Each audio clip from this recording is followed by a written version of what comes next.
Thank you, Jake. Meanwhile, in Corvallis, the Beavers are riding high after their Civil War sweep. They knew it wouldn't be enough to host a regional, so this morning it was about where the Beavers are heading.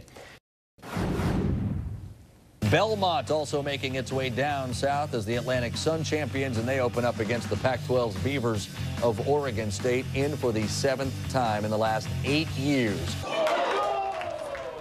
Oregon State's off to Baton Rouge for the LSU Regional. The Beavs will open up with Belmont out of the Atlantic Sun Conference. The major roadblock here for OSU will likely be LSU, the number 7 national seed. 2 years ago, the Beavs made a similar SEC trip to Gainesville and didn't advance. This one won't be an easy draw for the Beavs either. You feel like you're going to one of the more hostile environments in college baseball, so maybe that's good. You know, it's a good regional, obviously, with LSU, and we'll have our hands full. In a sense, it's a culture shock. It's a different world down there. Baseball's life, and you got big crowds, crazy fans, and play good baseball. I mean, the environment's going to be crazy. LSU Stadium holds 12,000 people. I'm sure a bunch of people from the South are going to come out. Pretty rowdy, and it's going to be fun.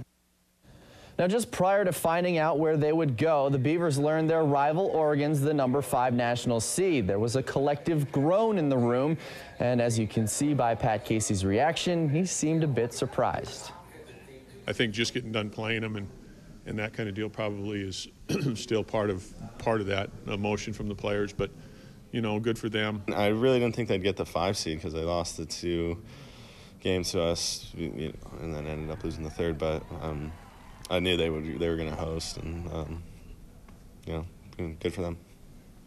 We're surprised, but that's kind of all behind us now. We're moving on to what we're doing. Not really worried about them anymore until maybe they cross our path down the road. So it's all about us now.